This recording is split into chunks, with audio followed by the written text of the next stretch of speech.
I got to get something to eat because this has been all day. I hadn't eaten breakfast or anything. Me neither. I normally eat around 2. And then we had to be there, so it was like, oof. But I think that the meeting was productive. I think so. Mm-hmm.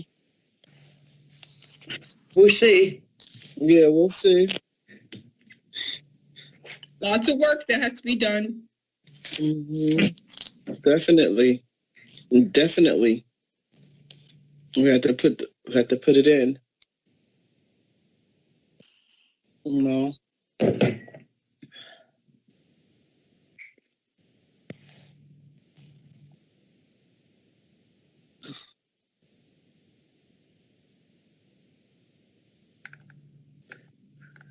Did my laptop come in yet, Mr. Conlon? No. They have not come. The equipment has not come in. Mr. Rivera can tell you what the schedule on that is, I believe. Councilwoman Vaughn, did you get yourself something to eat? Yes, I did, girl. Yes, I did. I went straight to Popeyes and got me that delicious spicy chicken sandwich and some large fries and an Arnold Palmer, half lemonade and half iced tea. Oh yeah, I like that too. And I got some chocolate beignets. They got chocolate beignets. Girl, I'm straight. Mm. I was looking for you guys. I was like, I saw you guys walk out the door. I was like, oh, maybe I'm going to give me something to eat. Mm-hmm. Yeah, I had to come home because I hadn't eaten all day, and I was like, oh, I got to eat. Didn't want to get a headache, And I couldn't stop because I had to take Council President home. because the last time I went over there, you couldn't find a park, and I had to park 2 streets over and walk back. So I was like real leery about going over there. And then the day they had parking space, and I was like, oh, well, COVID wasn't here the last time, so that might be the reason that I didn't find a park then. But so far I didn't drive. Sorry. But it was an excellent meeting. You learned a lot. Oh, yeah. Yeah. Quite informative. The assemblyman said, what took us so long to get to this point? I said, we've been trying to get here. But better late than never. That is true. Mr. Collin, are you ready? Yes, ma'am.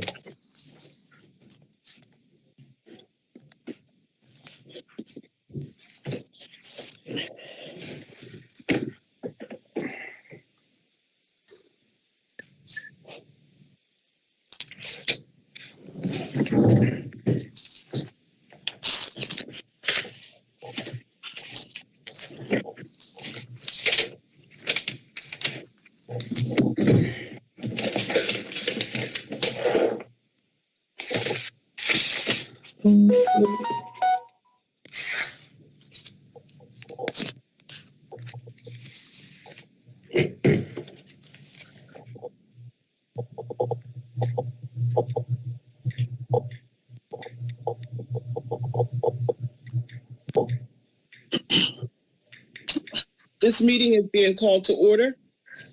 Adequate notice of this meeting has been given in accordance with the Open Public Meetings Act pursuant to Public Laws 1975, Chapter 231. This agenda is complete to the extent known and was sent to the Trent Times and the Trentonian newspaper, posted on the first floor bulletin board in the City Hall, filed in the City Clerk's office, and posted on the City of Trenton website.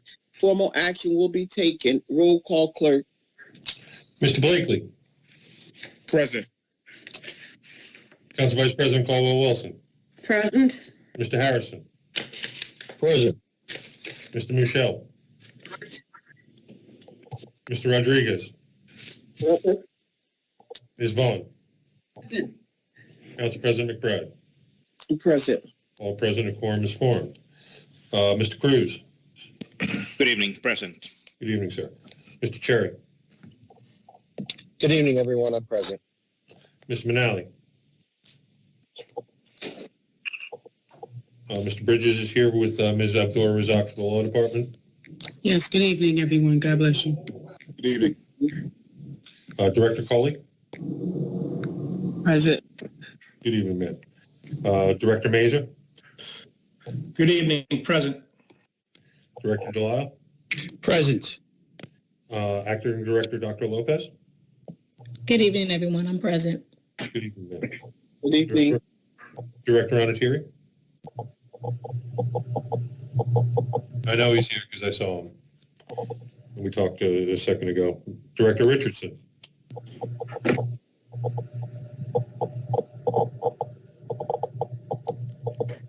There's some Feedback, Mr. Collins.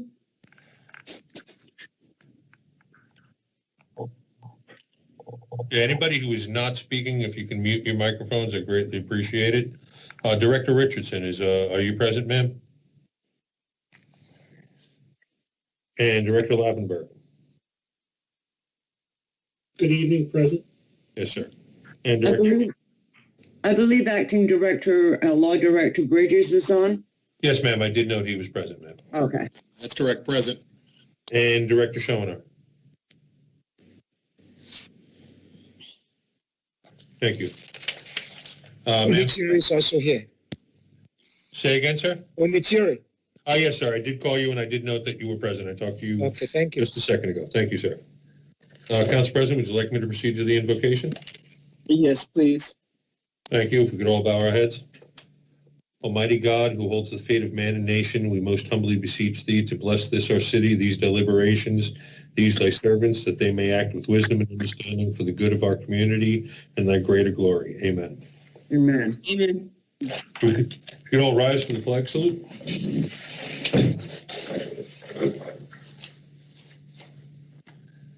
I pledge allegiance to the flag Flag of the United States of America and to the Republic, which is stands, one nation, under God, indivisible. liberty And justice for all. justice for all.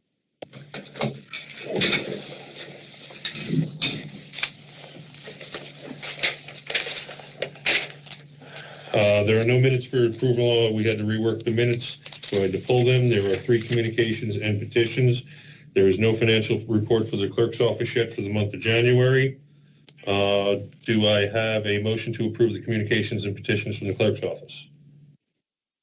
I have a motion by Mr. Rodriguez. Do I have a second? Second. I have a second by Council Vice President Caldwell-Wilson. All in favor? Aye. Any opposed? So ordered. There are no ordinance for second reading public hearing. The ordinance 20-60 will be heard on the 19th. And Council President, would you like me to proceed to the consent agenda? Yes, I would. But before you go any further, on the 19th, the ordinance that will be heard, the meeting will be dedicated to the budget. Yes, Or- ma'am. I'm sorry. The ordinance will be the 21st. The 19th will be the budget meeting. Correct. Okay. Okay. The consent agenda. Would you like me to read the numbers for the consent agenda, ma'am? Yes. The consent agenda will consist of resolutions 21-001, 20-741, 20-742, 21-002, and 21-003. Would you like any of them read by title, ma'am? No. I'm trying to get into the one that I don't want to be part of the consent agenda. I want it roll call is the fire hydrants by Dukon, I think. Yes, ma'am. That's 20-754. That is not on the consent agenda. That is already for roll. Okay, thank you. Yes, ma'am. Do I have a motion to approve the consent agenda? So moved. I have a motion by Council Vice President Caldwell-Wilson. I have a second. Second. I have a second by Mr. Rodriguez. I'll now call the roll. Mr. Blakely. Yes. Ms. Caldwell-Wilson, Council Vice President Yes. Caldwell-Wilson. Yes. Mr. Harrison. Yes. Mr. Michelle. Yes. Mr. Rodriguez. Yes. Ms. Vaughn. Yes. Council President McBride. Yeah. Consent agenda is approved. So ordered. Next, we have Resolution 20-754, resolution accepting bids and awarding a contract to Ducon, Inc. for the replacement of Metropolitan M-94 ductile iron fire hydrants for the City of Trenton Department of Water and Sewer in an amount not to exceed $246,040 through bid 2020-80. Floor is open. Anyone seeking recognition? Yeah, Councilwoman Vaughn. Go right ahead, Councilwoman Vaughn. Is the director, Mark Lavenberg, available? Yes, Councilwoman. And also, I want opinions and input from the law department, Miss Abdul Razak. Okay, this is one of those contracts, right? We have had this issue or this effort on the docket for a while. Well, not necessarily on the docket, on the, I guess, on the plan as part of our capital improvement projects around the water system to swap out and upgrade our fire hydrants. So, and I know there's a whole yard full of them that we purchased, I don't know, over the past few years, even probably before I got on council. They're sitting over there in a Cortland yard, brand spanking new, and they haven't been installed yet. But nonetheless, Mark, can you tell me what the plan is to install these and what role Ducon is going to play, what they're going to do, what they're not going to do, and how are we going to get Trentonians on this effort? And maybe we can get Trentonians to install them, and maybe we don't need such an expensive contract, right? And along with, are any of your resources in the water department going to be helping out with the install? Yes, Councilwoman, I do appreciate the question.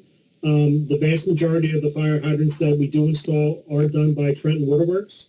There are occasions, particularly emergencies, when we fall behind with out-of-service fire hydrants. Currently, we have 31 hydrants that are out of service.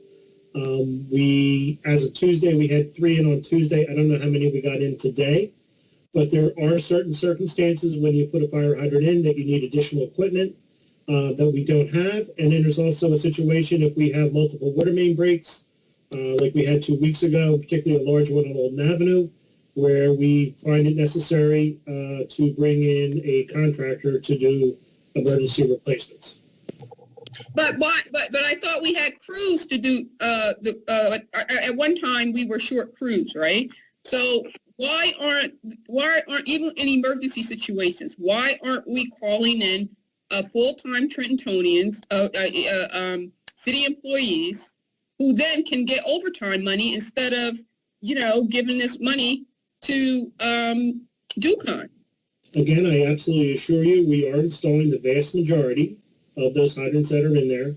This would be approximately for 61 hydrants, so we can play catch up with what we have going on. Again, we're 31 out. No, but you just said to me, you fast talked me, with all due respect, and you said, oh, well, there's cases when we have emergencies, but emergencies should also be done because I know for a fact that city employees would love to be able to have the opportunity to make overtime. I would much rather have this amount of funding or the cost of this contract to go to city workers who live in the city who are looking to make a few extra dollars from when those times they're far and few in between, right? When there's emergencies, call me at 3 o'clock in the morning and I can get some overtime. Councilwoman, again, these are for situations in which our crews are dispatched working on other issues, such as water main breaks in the middle of the night, when we would need a crew to come in and do the emergency replacement of the fire hydrants. As you know, some fire hydrants are more critical than others, especially in densely populated areas. And sometimes when a fire hydrant gets run over by a car, it needs to be replaced immediately. If our crews are tied up, we cannot get to that for, it could be a day, it could be 2 days.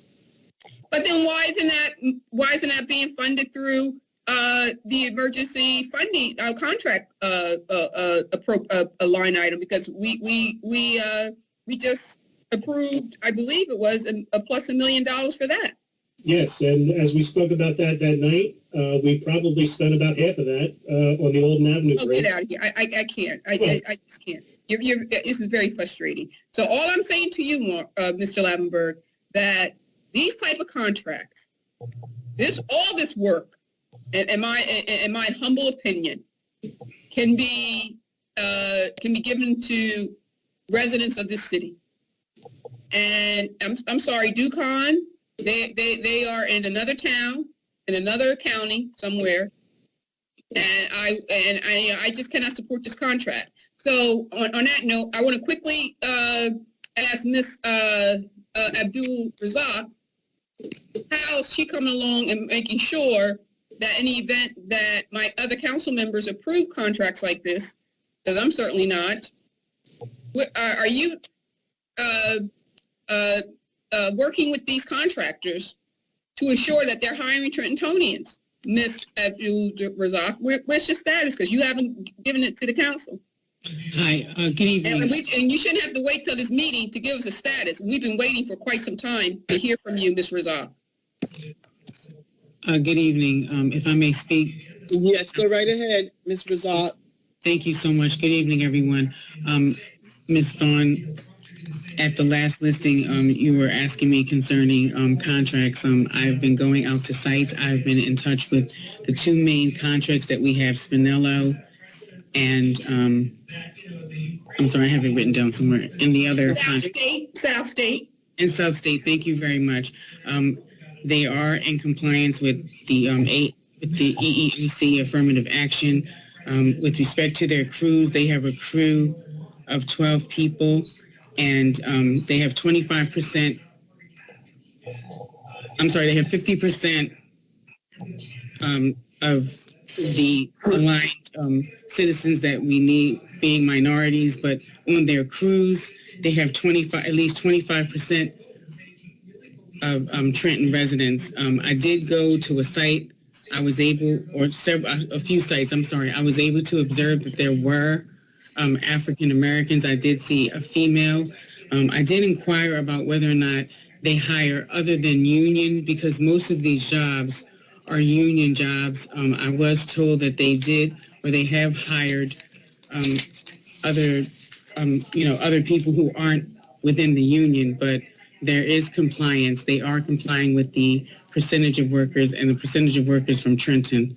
I'm happy to. Who are those workers, Ms. Abdul Razak? Who are those residents of Trenton who have been hired? I need that list and names of the residents who have been hired on the Spinello contract and on the South State contract.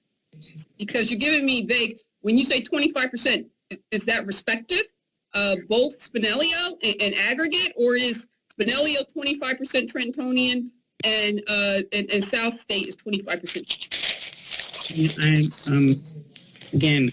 To report, I again spoke to their hiring, and again, they are committed to.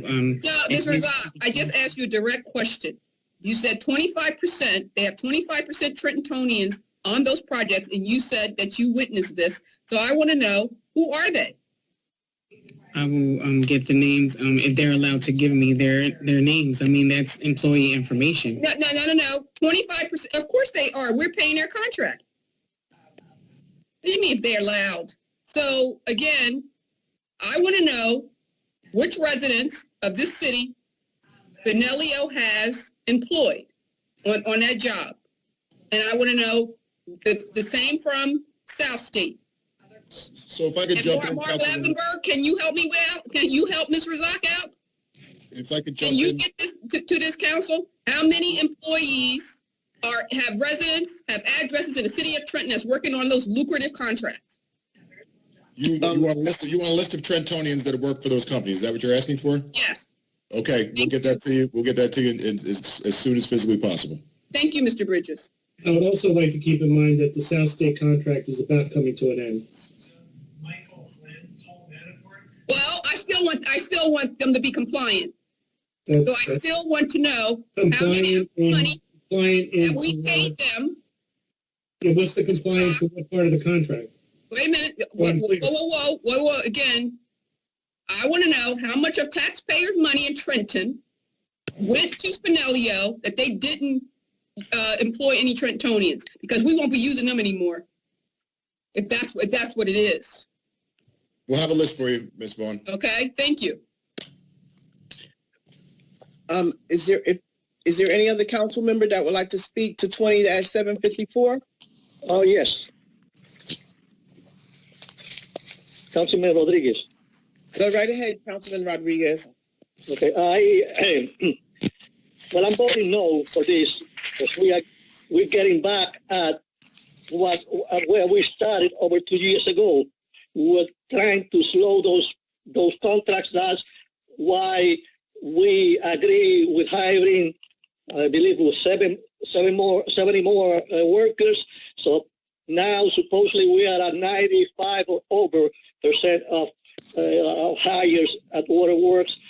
We bought some equipment because they say the excuse was 2 years ago that they didn't have the right equipment. Now we pay for the right equipment. So now there's no excuse to be giving these contracts to Ducon. And something that Mr. Lavender just mentioned, the breakdown on Orden Avenue. Mr. Lavender, you predicted that breakdown. In the last meeting, I remember we were talking about the old breakdown, and you said that it was going to happen, and it happened about 2 days after the meeting. That's the coincidence. And who got the contract? Ducon. And now we have adding $250,000 more to Ducon. You know, I have to vote no on this because we are wasting too much money out of Waterworks, too much money. And we need that money for what is required by DEP, not to give it to Ducon or to any of those or DM Smith or whatever, Mr. Smith, David Smith company. We don't have the money for that. That's all I have to say. Thank you. President McBride. Yes. Councilman Blake, please. I have a question about this resolution. Mr. Lavenberg, can you explain or address my colleagues' concerns once again in terms of why we are using a contractor for this particular project and why we are not doing it in-house? Yes, Councilman. Again, the vast majority of the fire hydrants that we purchase, we install ourselves. And there are occasions, particularly like the night that we had the incident out on Alden Avenue, which actually occurred within 4 hours of me making that statement. And in reality, it was a little bit less than that. I got the call at 12:03. It's due to the aging infrastructure that we have out there. And when we get cold temperatures, we get a lot of water main breaks. And we have 3 crews, and it's theoretical. We have 3 crews that are out working on breaks, that a 4th one can come in, and a fire hydrant can get knocked over. So, you know, we use these emergency contracts to supplement the team that we have. So that when we run into these dire emergencies in the winter, that we do have the manpower and the equipment to get these jobs done as well. So, and then again, I must emphasize, there are some circumstances when you have fire hydrants that are located in precarious situations where the water main is on one side of the highway of like Alden Avenue, and then the fire hydrant's on the other side by the Home Depot, and issues like that are, you know, take multiple crews to get that type of work done, and equipment that we don't have. We're very grateful for all the equipment that we have. We have a very aging infrastructure, and the equipment is aging as well, and we do really greatly appreciate all the efforts that we do to get that updated. But, you know, we are not a private company. We can't just go out and buy equipment. You know, it has to be, you know, funded, and in cases we need ordinances and bonding to take care of that, and we do appreciate everything we get. Let me ask you a question. What would happen if we did not have this particular contract? What would be the consequence? So say if, you know, this council rejects this and there is an emergency and we don't have Ducon or another company on retainer, what would be the consequence of that? Right. Well, the risk is, particularly with a fire hydrant, is a case that there's a fire event that goes on, and I believe Trenton has a history of that. If the fire hydrant doesn't perform, the owner or the property owner will sue the city for the damages because the fire hydrant isn't correct. I believe there was one in Ewing not too long ago associated with the cleaning and lining job that we did, and the city ended up buying the property or paying for the damage. So this is a matter of public safety because these fire hydrants are important when you're fighting a fire. And if you don't have a person on staff or you don't have the equipment, you are putting people at risk to do that. Yes. If you don't have this particular contract. Can you discuss the costs associated with it? So my colleagues have mentioned that it is expensive, right? That they've discussed that it was exorbitant. Can you talk about the cost of this particular project, and if it is in line with previous projects and contracts? Yeah, actually, the price is pretty good on these. I believe it's $4,000 per unit to have one of those done, and that's regardless of how difficult it is to actually accomplish the work. Some hydrants are easy, some are difficult, but I believe the unit is $4,000 per unit, and given the price of a fire hydrant, I think going around $3,700. So you're paying for the installation, which is about equivalent to the cost of an actual hydrant itself. And again, I really have to overemphasize that we do this on a public bidding basis, that we do follow New Jersey purchasing law, and, it goes to the lowest qualified bidder to do the work. If we could pick and choose who we wanted to do our work, that would be great, but I don't know if the city would have to pass an ordinance to do that, or what would have to be done, but you're asking me to defy New Jersey purchasing law, which I think I'm bound to. How many people do we have currently working on the crews? And how many people are we procuring with this particular resolution? Okay, we currently run 3 to 4 crews if we can do that, with the understanding that we are running on an A/B schedule now due to COVID. So it really does tighten up what's going on. We only have the guys coming in every other day to try and slow the outbreak of what's going on. So, people-wise, Sean may be able to answer this question a little bit better. I believe we have dedicated like 25 or 30 people just to that. And we do pull laborers off from other areas when we have bigger projects, when we need more people, working in the hole. As far as the contractor and the people they supply, I can't answer that question of how many people they have employed. It's just when you need them, they show up and they start throwing, equipment and bodies at it. And we work side by side with them all the time. So just to be clear, this contract is supplemental to the original, to our already existing staff. It's supplemental, but a small portion of the hydrants go in is done by this contract. Okay, and one last question. I wanted to ask about the age of the infrastructure. Can you talk about the average age of the fire hydrants and how age impacts their utility?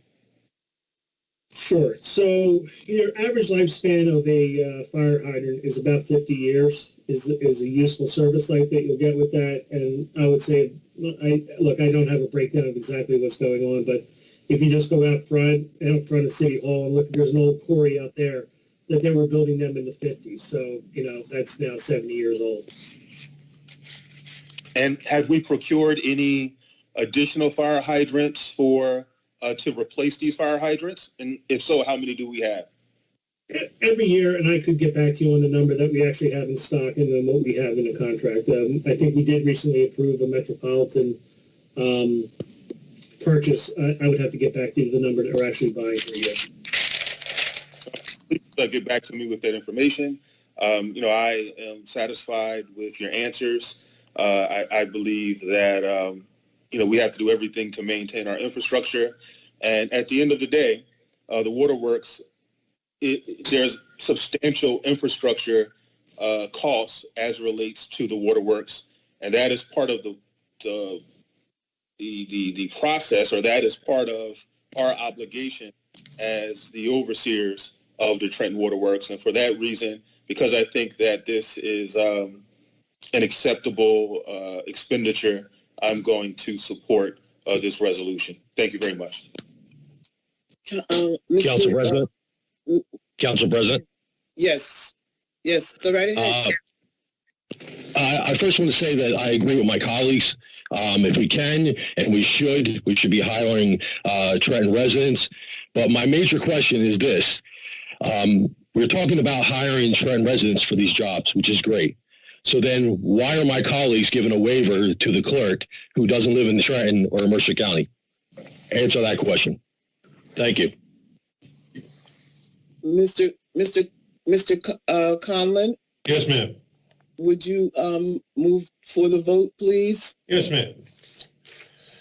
This is a vote for resolution accepting bids and awarding a contract to Ducon Inc. for the replacement of Metropolitan M-94 ductile iron fire hydrants for the City of Trenton Department of Water and Sewer at an amount not to exceed $246,040 through bid 2020-80. This is for resolution 20-754.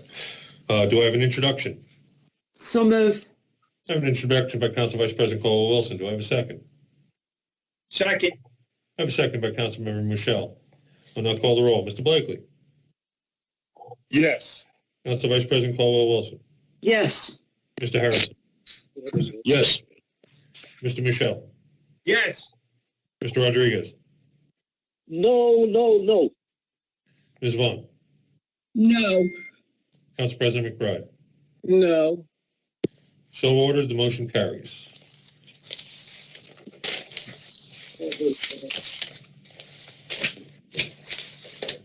Next, we have public comment. The members of the public wishing to seek recognition, please raise your hands. Once I... You hear me okay? Yes, sir. Yes, we can. All right. My name is Austin Edwards, Trentonian here in Mill Hill. I'll try to keep this as brief as I can. Once I'm pretty much done with this, I can get out the suit and tie for the day. So you have my word that it'll be short. I'm here on behalf of the Trenton Civic Trust of the Citizens Campaign, a few of which, if I'm not mistaken, you all were members. This past November, we actually had a solutions forum open to the public where we gathered local and state leaders, including members of police members, PBA leaders, experts in policing, de-escalation, community relations. There were a few lawyers, a heap of civic groups, religious leaders, health experts, like the list goes on and on. And one of those leaders, another lawyer, is here with us, Harry Ponzecki. And he'll do a bulk of the talking if you'll allow him. But we're here today just to get on the agenda our Trenton Citizens Public Safety Advisory Council. We're hoping that the proposed ordinance that we sent to you all would be added to a future agenda where we can have a healthy and robust discussion about the same. But if I could just, turn my time over to Mr. Ponzecki. Mr. Clerk, Colin, if I could just reserve the rest of my time for Mr. Ponzecki to speak. Mr. Ponzecki can have his own 10 minutes once acknowledged by the Council President. Okay, thank you very much. But that was the end of what I had to say anyway. So thank you all. Thank you, Mr. Edwards. And actually, Mr. Ponzecki was the second person with his hand up, Council President. Would you like to recognize Mr. Harry Ponzecki? Yes, go right ahead, Mr. Mr. Ponzecki. Ponzecki, you've been recognized, sir.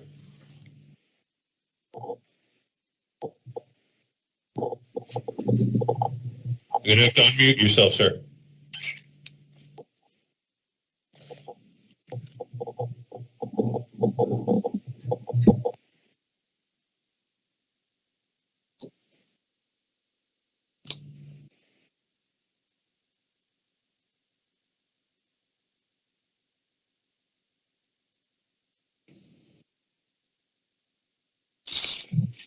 I think Mr. Ponzecki may be having a technical difficulty, Council President.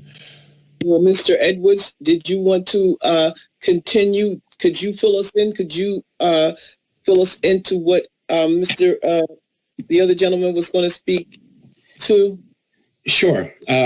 Very briefly, just about, because again, just like everybody else here, I'm trying to get out of the suit and tie. Our Public Safety Advisory Council, the ordinance that we're proposing, essentially it would allow the city council various capacity to approve and create a council to work with the police department to promote the ideas of community policing, de-escalation, community relations, in an effort to make sure that we can cut the cost of any, let's say, litigation that may arise out of police community interactions. It provides a lot of training programs and it allows specifically community oversight. Hopefully this ordinance, again, we would love to go more deeply into it with a full discussion. I'm just giving you a brief overview in broad strokes. Okay. And if needed, we can send you the ordinance again, but we're hoping to get this ordinance on the agenda for discussion points. Mr. Edwards, would you like to give your information to the clerk and do an ask for the opportunity to do a presentation to the council? Would you like to do that? Yes, ma'am. I would love to, and I'll follow up with you, the clerk, about that. Thank you very much. All you have to do is contact the clerk, give him your information, and he'll give you a date as to when you can do a presentation. I think that's the best way to do it. Then that way you're allowed approximately 15 to 20 minutes to do your presentation. Okay. Thank you very much. I'll do the same. All righty, Mr. Edwards. Good night. Is there anyone else, Mr. Conlon? Yes, ma'am. We have a party identified as Shadora seeking recognition. Yes, go right ahead. Necessarily from the East Ward. I live on 49 Carroll Street, but I have a question about the ordinance that was just voted on. What was your last name, ma'am, for the record? Lee, L-E-E. Thank you very much. I have a question about the ordinance that was just voted on concerning waterworks and the contractors. Yes, go right ahead. My question is, if the issue is a lack of equipment and Trentonian workers can't complete the job because of the lack of equipment, instead of continually hiring outside contractors, perhaps can we devise a plan to prepare Trentonians to do the work? So can we devise a plan to first get the equipment that we need so that in the long run, we're not constantly hiring outside contractors? In the long run, we can be putting money back in our citizens' pockets. So my question is, can we devise a plan instead of these outside contractors? Yes. And I guess that question is proposed to whoever is proposing the ordinance. I forgot his name. I'm so sorry. Mark Lavenberg. Mark Lavenberg. And they're not able to address you right now, but if you stay on the line, then Mark Lavenberg can address you and answer your question to the best of his ability, if you don't mind. Yes, definitely. All right, and thank you, Ms. Lee. Go right ahead, Mr. Conlon. Is there anybody else who wishes to seek recognition from the Trenton City Council for public portion? Mr. Mike Rinaldo would like to seek recognition, ma'am. Go right ahead, Mr. Rinaldo. Good evening, and thank you for the opportunity to comment. I'll keep this brief. I just want to say that it's very troubling to me, the circumstance that's occurring with the current clerk. And this comment is not aimed at him at all. Rather, it's aimed at the system that's set up that allows council the power to bypass required checks for employment with the city of Trenton. And I'm hoping that as we move past this, that there are some investigations or a serious look into this that can prevent this kind of thing from happening in the future, because I don't think the problem lies with the clerk himself. I think the issue is, in fact, with the procedures and the power that members of council have to bypass this at their will with no apparent consequence. So thank you for the time. Just as a point of information. Excuse me, Mr. Collin, you will not address the public. Yes, we will move on to the next person. Yes, ma'am. We have Mr. Rinaldo is there. I believe Sherry Garrett was raising her hand, but I believe she put it down. It's back up. Mrs. Garrett? Yes. I do agree with Ms. Lee that there has to be some plans, something put together for future occurrences or emergencies or whatever, because it seems like that the administration is not really preparing for circumstances that will cost the city later on down the road, where we have to hire outside contractors. And I do agree with the constituent who stated that there needs to be a plan to resolve this before certain situations or events happen. Two, I agree with the gentleman, but I wish that we would stop outwardly attacking one another here in Trenton. I really don't appreciate. Somebody needs to turn off their mic. Because I can't hear Miss Garrett because somebody's talking on their system. I'm looking for the background noise, ma'am. I myself and a few other residents or constituents really do not appreciate the harassment, the humiliation, and the campaign that's been going on in regards to clerk publicly. And Councilman Harris, if you have an issue, I think you need to address your issue, but this back and forth, like you're bullying and you're bickering about nonsense. It has to stop. And I think you all, whoever's continuously keep publicly humiliating or trying to humiliate Mr. Collin in public, it's not appreciated. Because I'm telling you, it's a lot of us are really upset about it. And enough is enough. And Mr. Councilman Blakely, when you have a statement, please stop speaking for your other council persons, council representatives on this council, because I think they can speak for themselves. When you're addressing a question, enough of this bantering or bickering back and forth, because that's not what you were elected for at large. Thank you. Mr. Collin, is there anyone else? Thank you, Ms. Garrett. Ma'am, I do not see anybody else's hand raised, but I'm checking again. Caitlin Fair would like to speak, ma'am. Yes, go right ahead, Ms. Fair.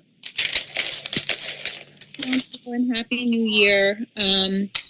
I just wanted to say that I agree with Ms. Lee and Ms. Garrett that ideally we would be able to prepare and hire Trentonians for various different positions within the city, including public works, including with Trenton Waterworks.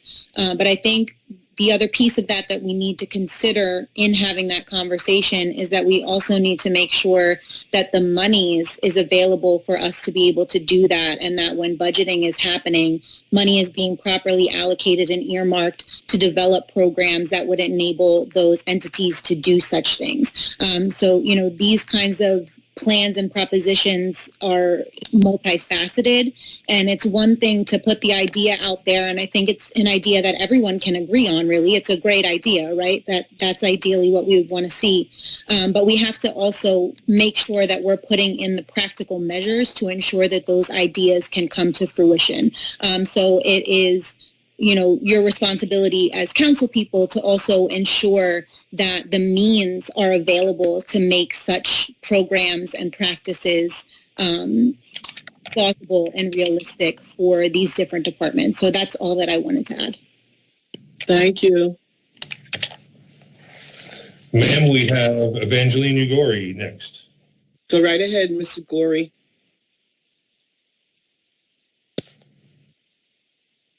Ms. Ugari, you're going to have to unmute yourself.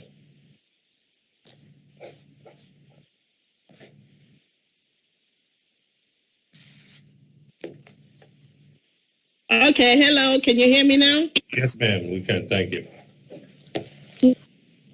Thank you for the opportunity to speak. I want to echo the sentiments of the previous speakers.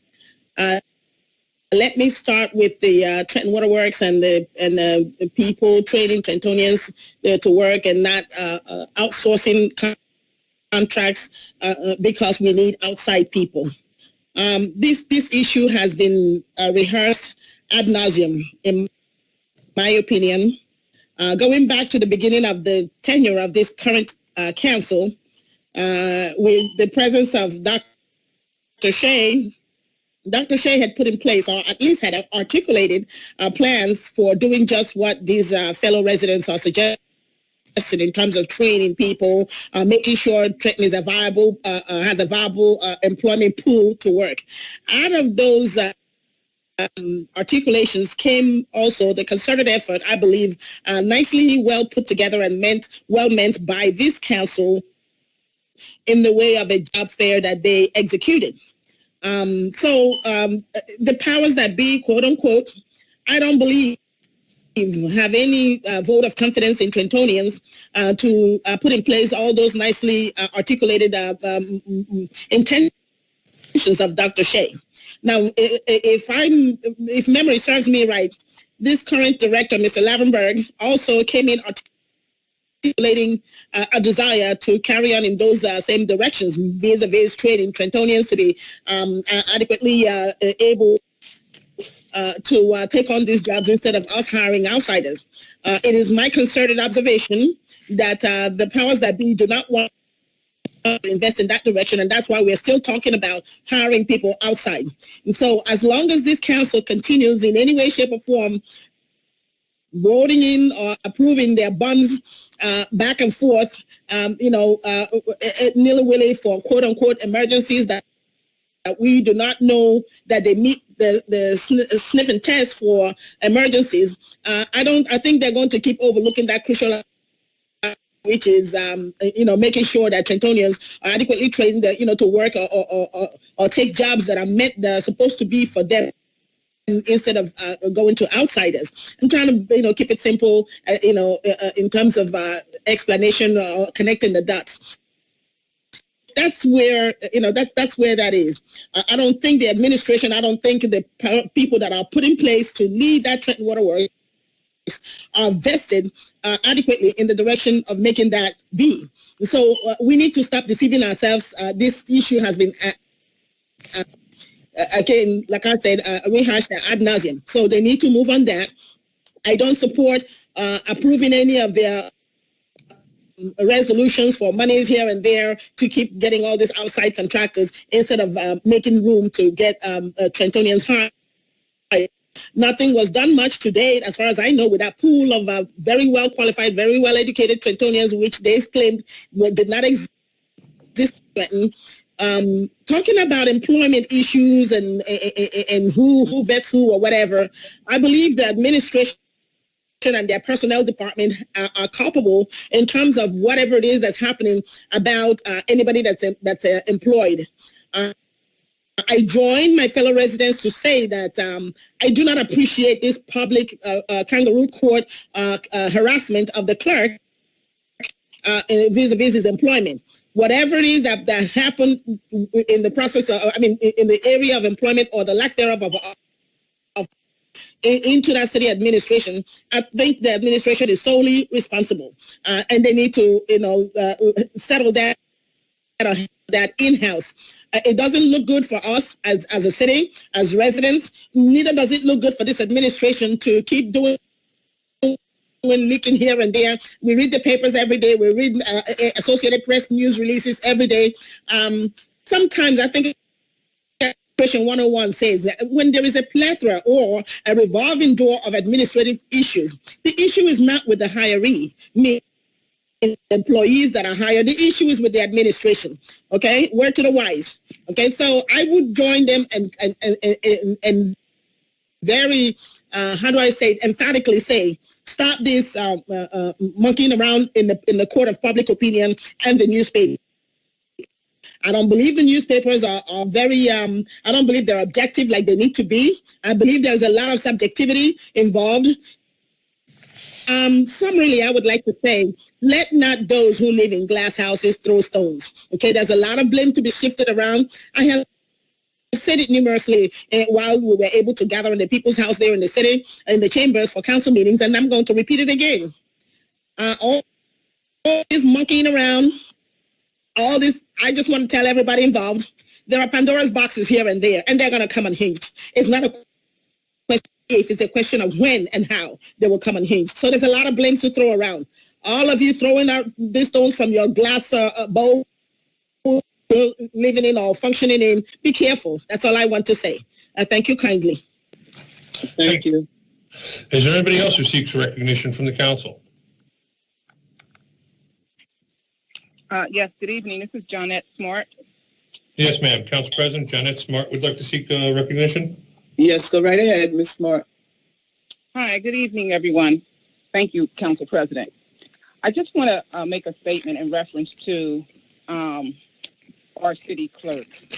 I just want to say that I don't understand why council won't consider a rights hearing on performance, especially if it is felt that his performance isn't tainted or wrong in any way. I don't understand why discussions can't be had in that manner. We all, when employed, have to face a review, and this is nothing different, nothing unusual. And if you do that review and find that there is no fault, then there shouldn't be a problem. That's all I would like to say. Thank you. Thank you. Is there anybody else who would like to seek recognition? Jasmine Crawford. Council President. Yes, go right ahead. Go right ahead, Ms. Crawford. Hi, good evening. Thank you so much, Madam President. I was just calling today. I had called on Tuesday or whatever, but I was calling to address the park that's across the street from my home. In October, a tornado came and knocked it down. It's Wetzler's Field. A tree had came down into the street, and it had knocked the fence down. That fence has now been hanging into the street off of the sidewalk with jaded edges. We have children that are running that can be injured. This complaint has been brought to the attention of multiple people. It still has not been rectified. Y'all have so much time and energy is being placed on people's residency, which, by the way, should be a requirement. But I do not feel that people are putting enough emphasis and time and energy on things that matter, such as this city.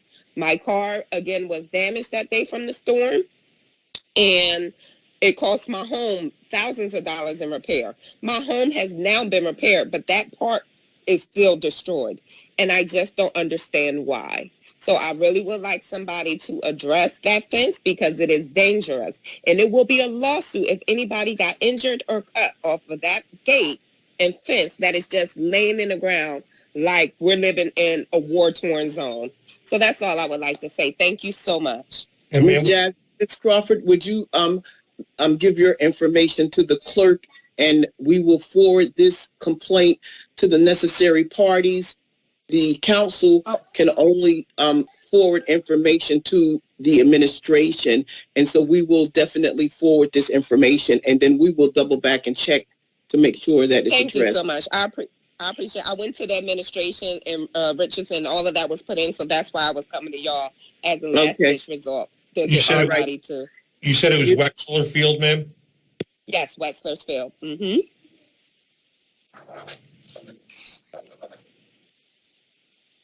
Anybody else wish to be recognized by the City Council? Anybody else? Once again, does anybody else wish to be recognized by the City Council? The phone people who cannot raise your hands.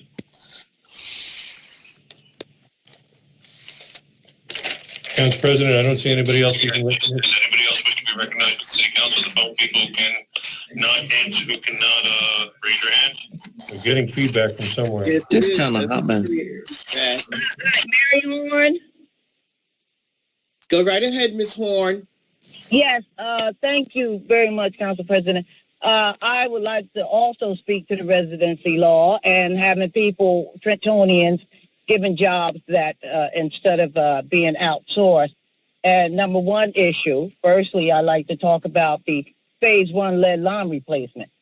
We have people, so many people in phase 1, and we have given money for phase 3. And we'd like to know when our lead lines are going to be replaced. And if Mr. Lavenberg could speak to that, I would appreciate that, because from time to time, as a taxpayer, it seems to be a money grab here in the city. Come to Trenton and you can take or get all the money you need. As a taxpayer, and I've been a taxpayer here all my life, basically until I started paying taxes, and been paying taxes ever since. If you have a home or pay taxes, or if you're a resident, then you know what it means to have this city to come back, and it can be, but it's going to take a lot to the greatness that it was. It's just been going downhill. People have been coming in, don't live here, take the money out of the city, and they're gone. So, Mr. Levenberg, could you speak to the phase 1 lead line replacement and when we would be looking forward to getting our lead lines replaced? The people who are in phase 1. Yes, Ms. Horn, I would allow him after we finish up with the public comment. Okay, thank you. Yes, you're more than welcome. Thank you. Is there anyone else, Mr. Conlon? Anybody else wish to be recognized for public portion? Once again, anyone else wish to be recognized for public portion? Council President, I don't see anybody else. If you want to wait 1 second, or enter a motion to close public portion. I entered a motion.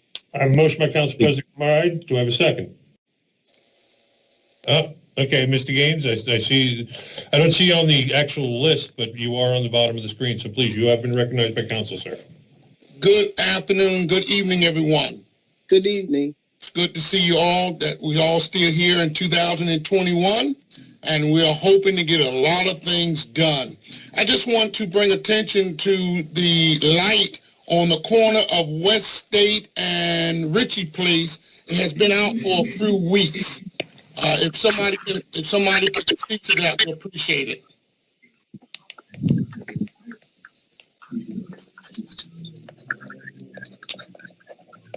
Do you have that, Mr. Conlon? Yeah, what was the cross street, sir? That's on West State and Ritchie Place. Thank you, sir. Mm-hmm. Thank you. Thank you. Once again, does anybody else wish to be recognized for public portion? And I'm going to scroll the list again one last time. And if you don't hear me, call your name, please do speak up.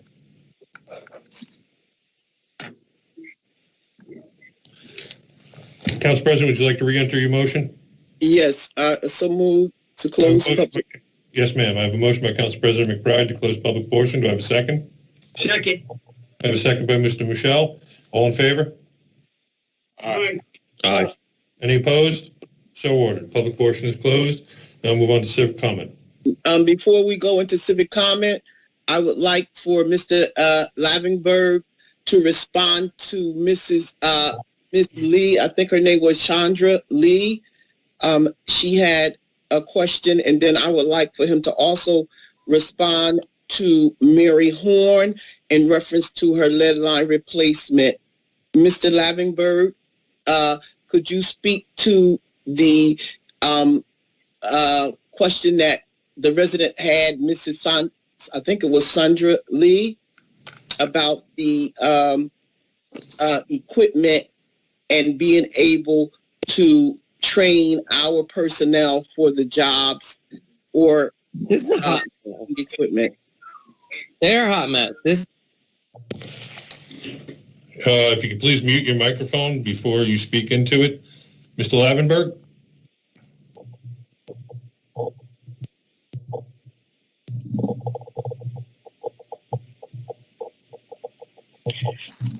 Madam President, if Mr. Lavenberg is not responding, I can convey the message to him. If I can get the number to Mrs. Lee, I can forward the information, and him and I can contact her if necessary. Okay. If Mrs. Lee is still on the line, if she would give Mr. Conlon her information so that we could get back with you, Miss Lee. Yes. Hi, I'm still on the line. I would just like, when will you be able to address the public? Because it's not just for me, it's for the city as well. I agree. And while you're here, how do you choose your contractors? So I can give you my email, but you also... Actually, this way to protect your privacy, why don't you just email me your contact information? Got it. Clerk, it's real easy. It's clerk@trentonnj.org. Okay, thank you. And Mrs. Lee, what was your last question about contractors? How do you choose your contractor?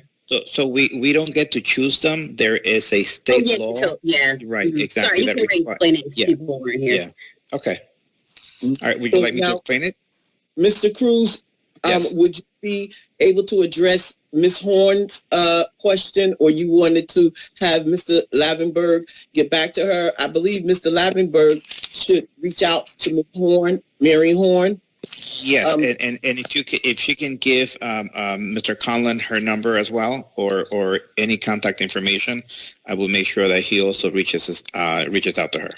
Okay, thank you. Thank you so much. Thank you. So Ms. Horn, if you could give the clerk your information, we'll make sure that Mr. Lavenberg get back with you and you speak to him personally about the lead line replacement and the fact that you've been on the list for quite some time. No, and she wants the status of phase one. It ain't about just her. She wants the status of phase one.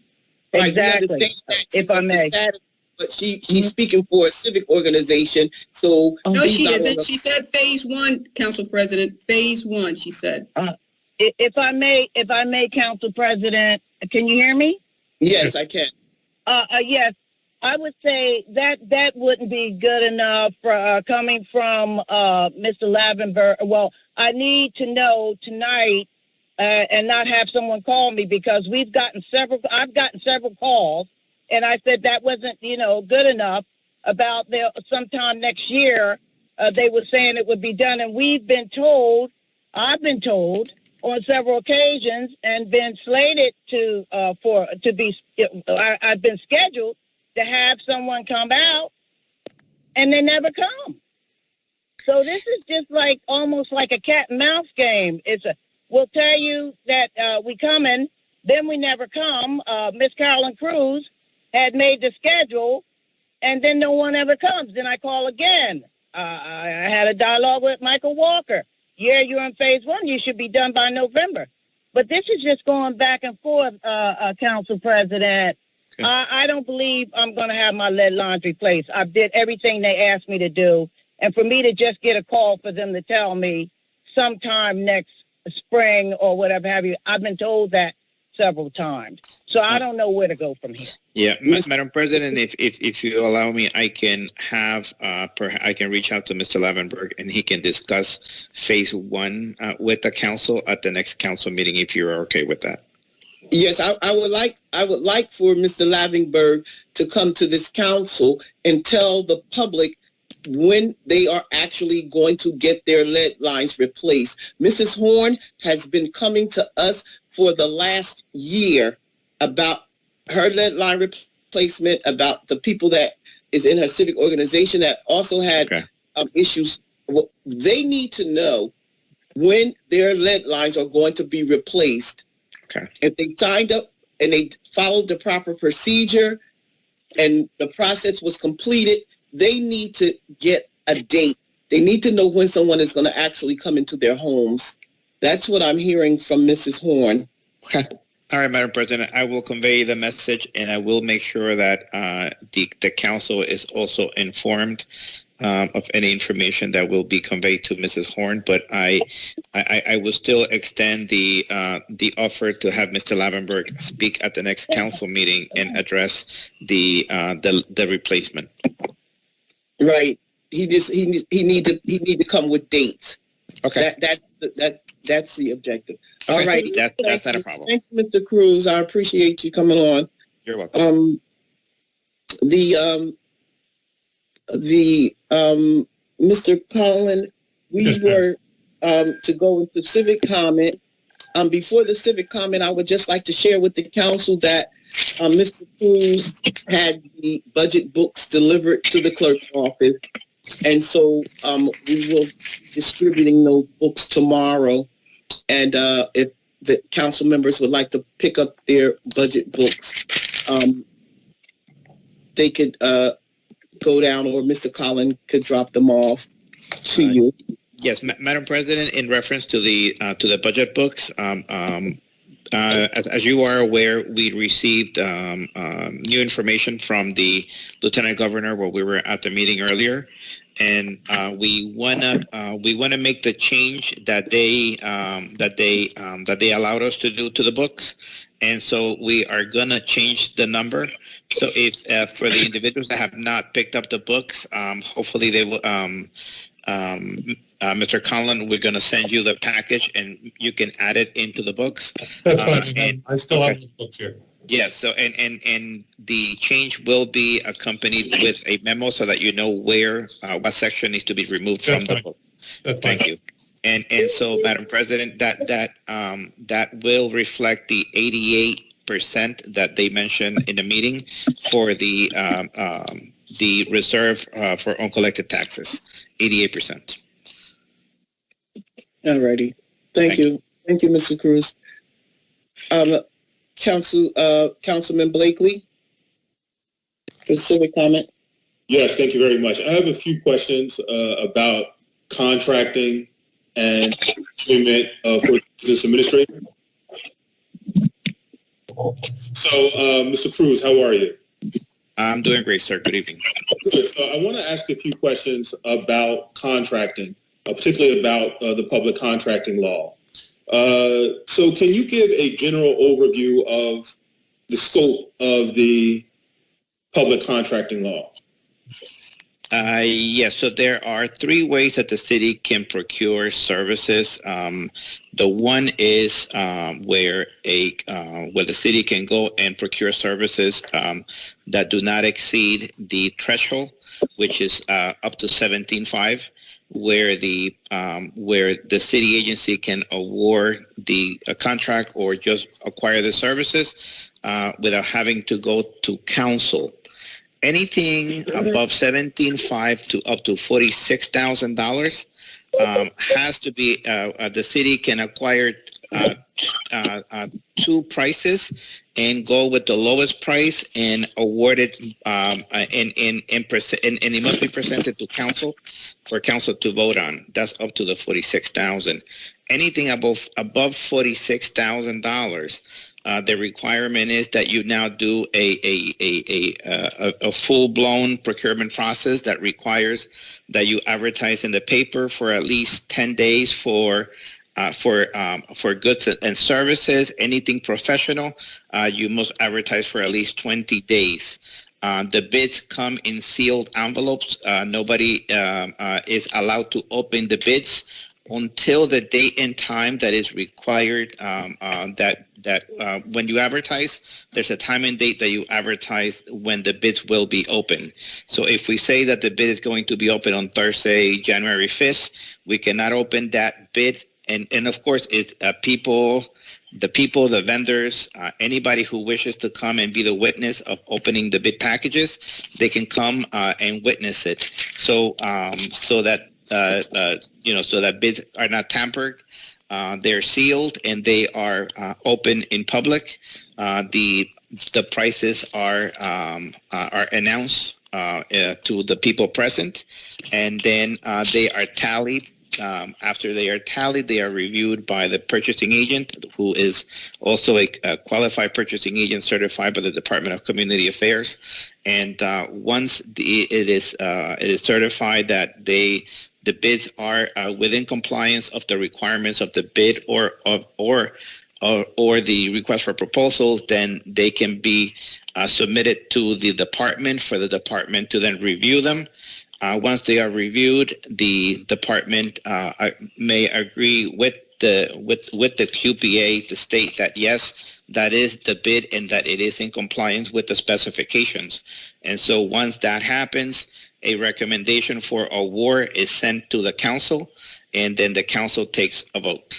Okay, so let me ask a question. Can we give precedent, or not precedent, can we give extra points or consideration for locally owned businesses?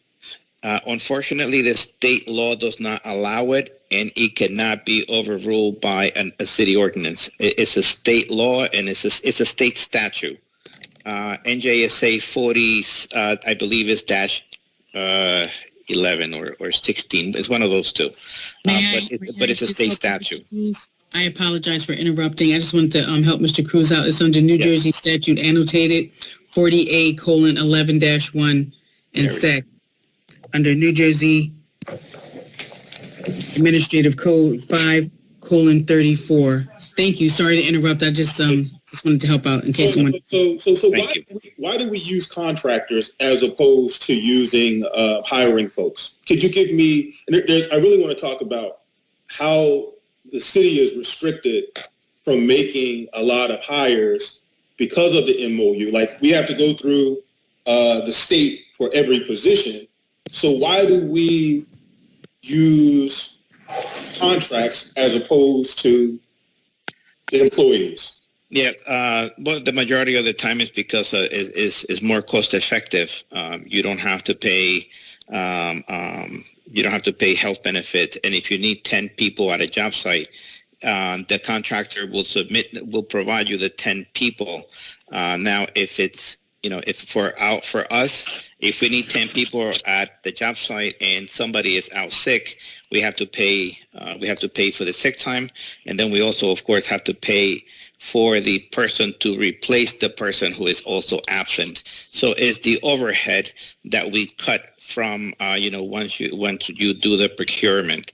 As far as the one contract that we were discussing earlier about the hydrants, the reason why you need a contractor on the side is that it's not just the piece of the hydrant that you see sticking up that you replace sometimes. Sometimes the damage comes all the way from the bottom.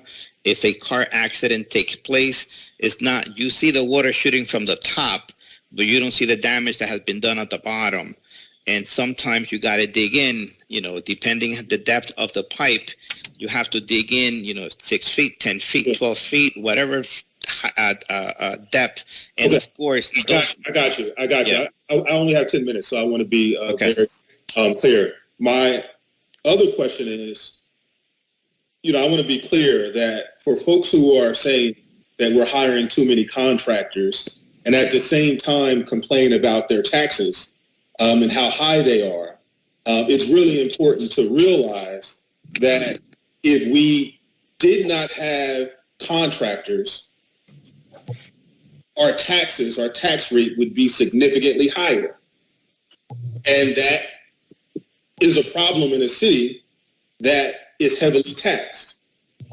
Can you talk about the impact on the tax rate when we use contractors? Can you talk about that? Because, I think we would love to hire more Trentonians, but at the end of the day, if we were to do that, so I'll ask a question that would illustrate that particular point. For the $250,000, for the contract with Ducon, if we had to hire staff to do that work, how much would we be talking about?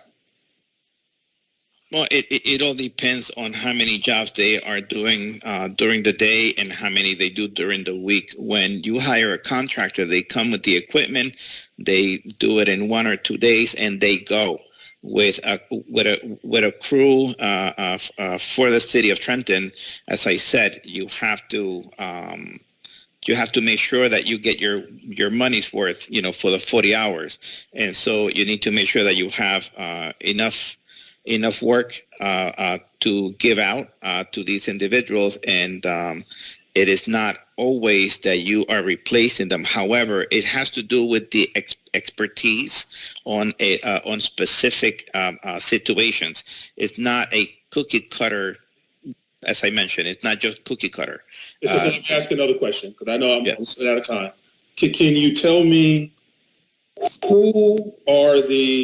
how long does it take to hire a person in City Hall? And is it a very long process to hire someone? Because it's not just something that we can do in City Hall. you have to get approval from the state. So if we wanted to go out and hire 5 people, how long would that take? And would that be, what would be the problems around hiring people? Would the state encourage that? Or is the state saying, no, you can't? Because No, I mean, if you have recollection from what happened in Trenton in 2009, when all those layoffs took place, it's that's the reason why the state actually allows for municipalities that are having issues with their budget to do layoffs, because it is cheaper to do contracts than to have the personnel. And as I mentioned, it has to do with the overhead.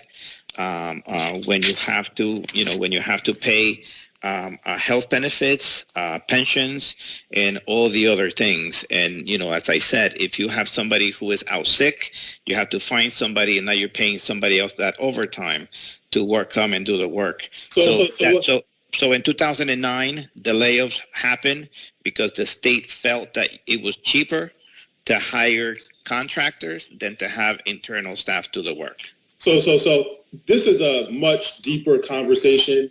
I am actually going to be, particularly in this upcoming year, hosting meetings on Facebook Live to discuss some of these issues, because I think that many people come to the city council and I think that their intentions are well, but they don't necessarily understand all of the nuances, the rules. And so I think that having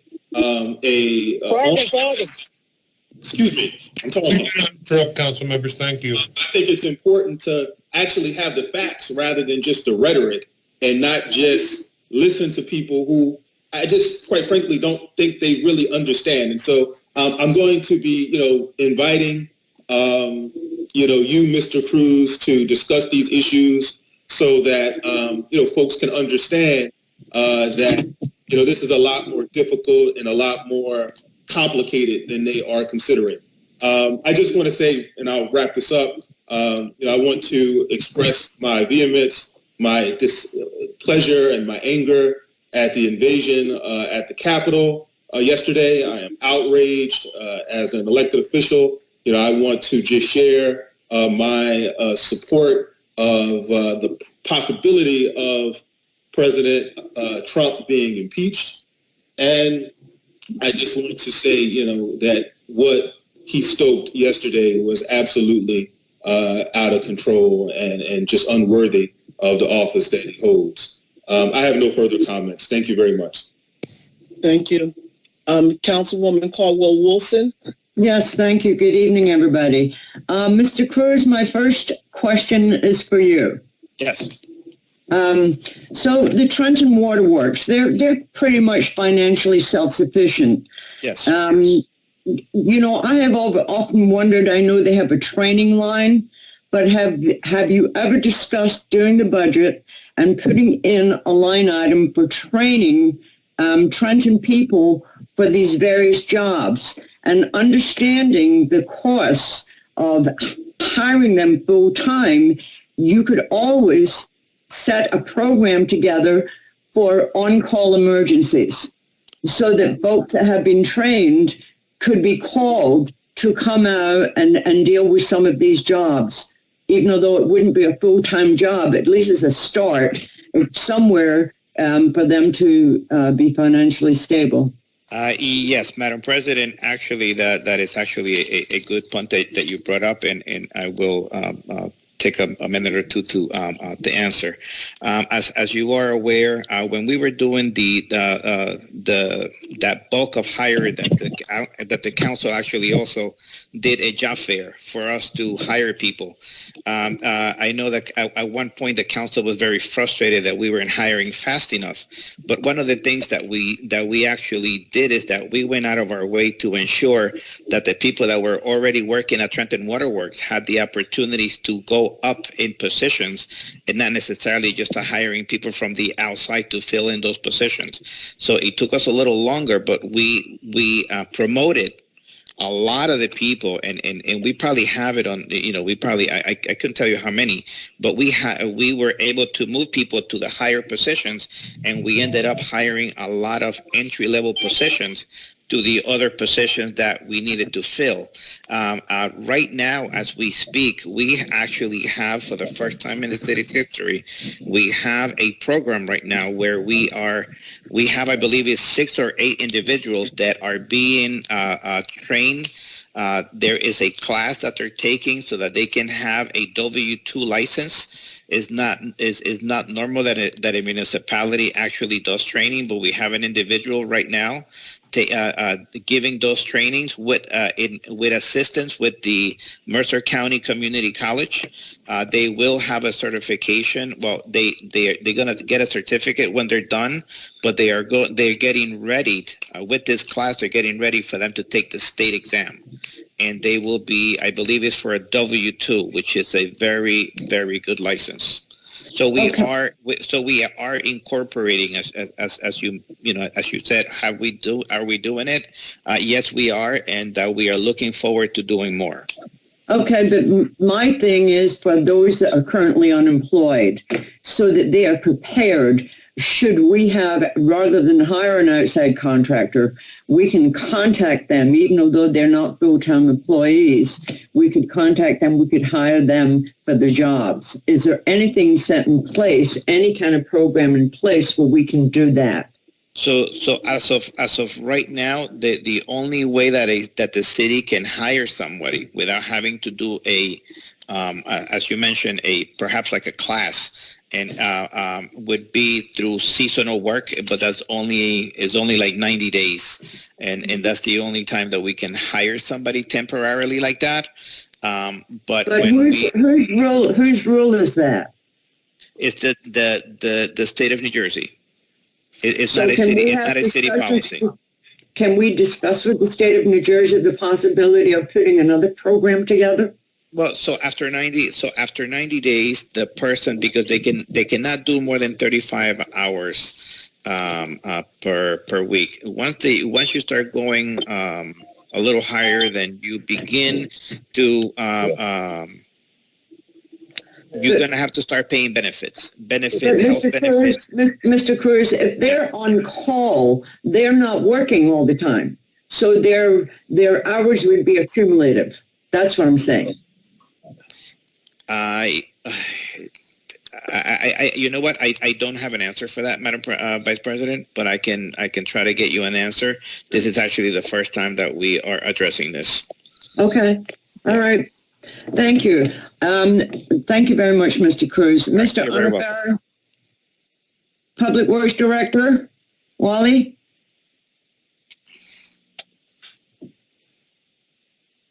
Is the Public Works Director there?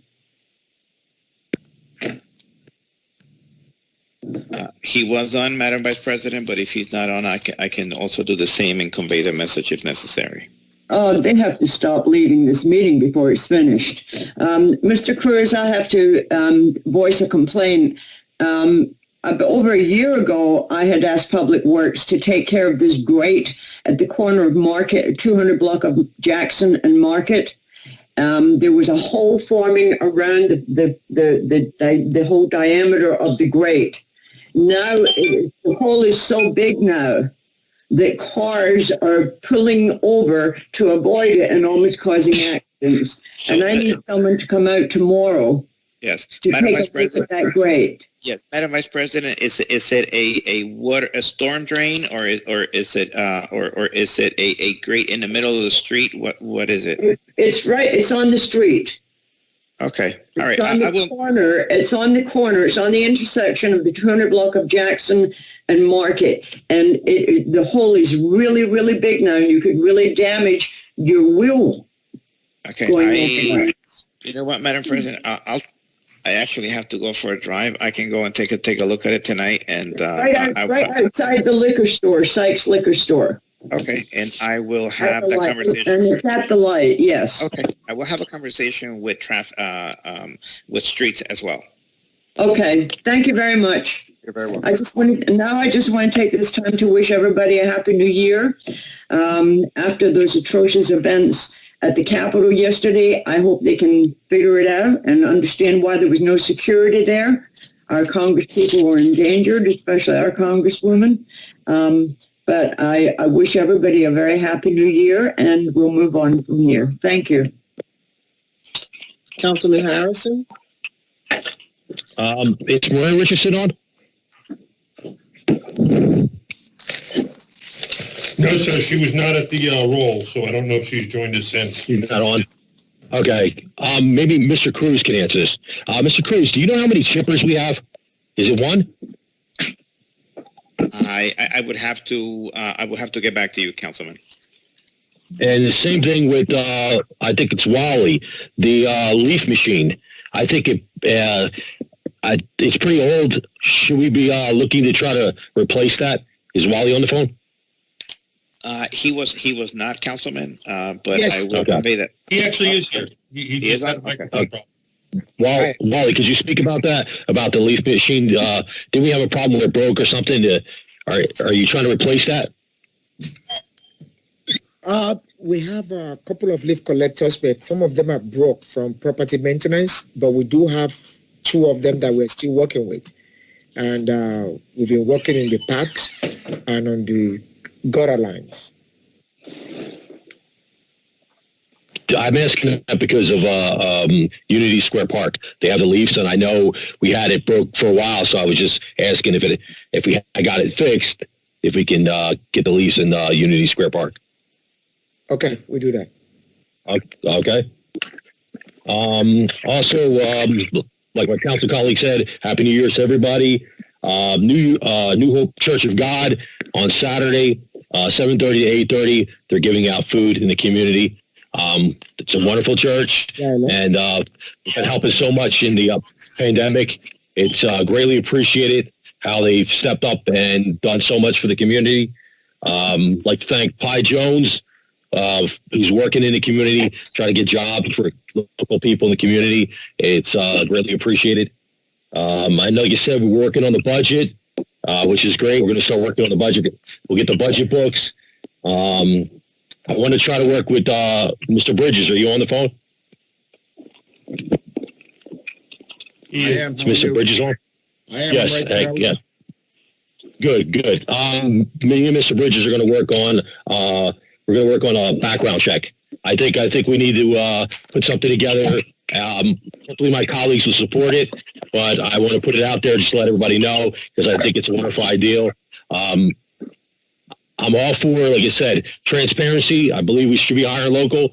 When we, like I said, emergency contracts, that might make it tough. But at the end of the day, like I said, we have people in the council who talk about, residency, and then we're not following through on that. So at the end of the day, Mr. Bridges, thank you. Welcome back. It's greatly appreciated. Thank you. And like I said, Happy New Year to all my colleagues, and let's continue working. Thank you very much. Councilman Michelle? Nothing at this time. Thank you. Councilman Rodriguez? Well, yes, I just have a quick comment on this contract. I believe that the whole truth is not being told to the public.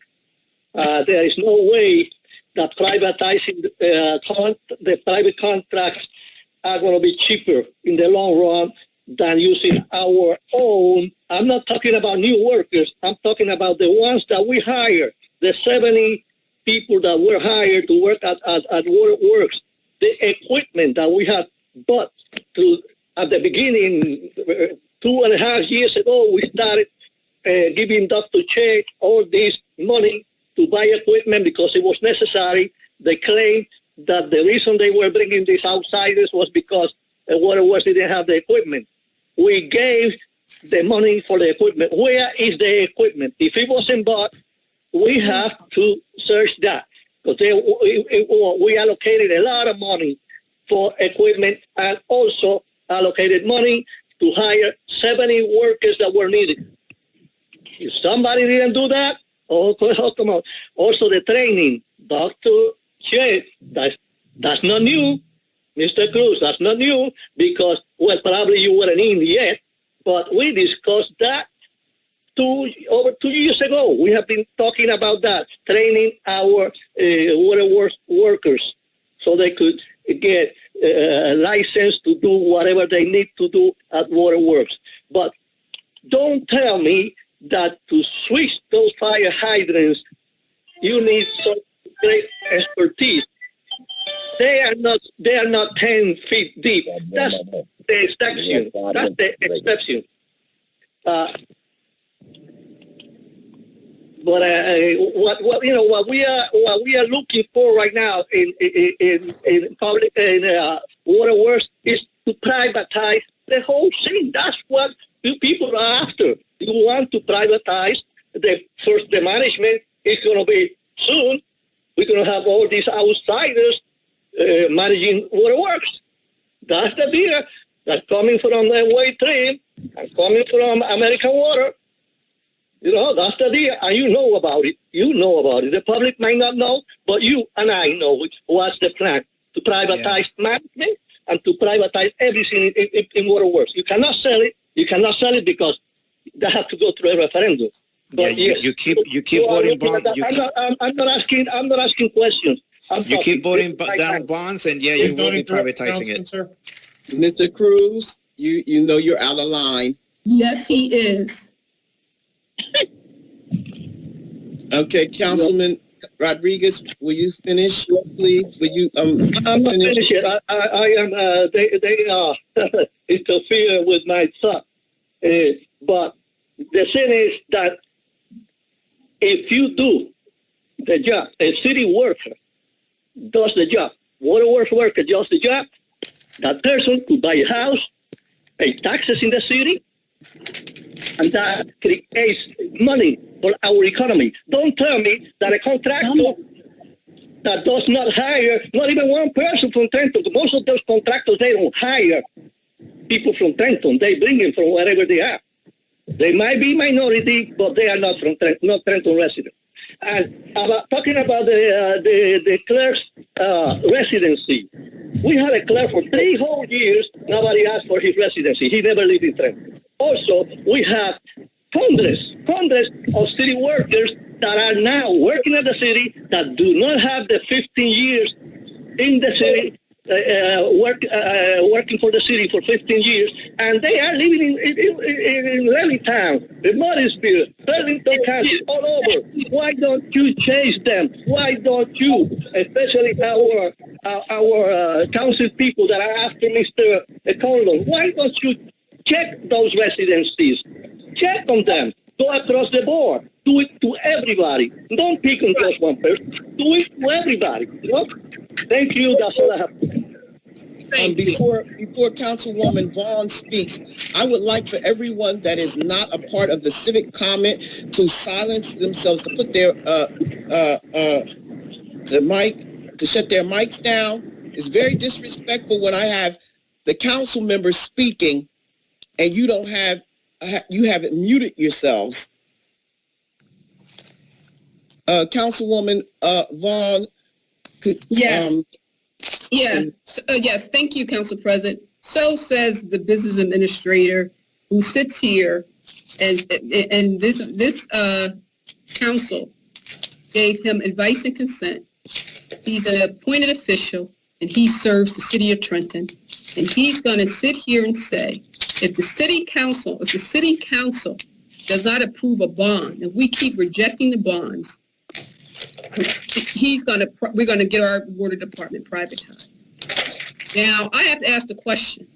Anybody on this call who heard that from Adam Cruz, the business administrator, as a city resident, as the owner of that water utility, and the wet water utility is backed by the full faith and credit of the residents and taxpayers of the city, and we have a business administrator have the audacity, nerve to say to the resident taxpayer, owner of that our utility, that if we don't do X, we're going to get privatized.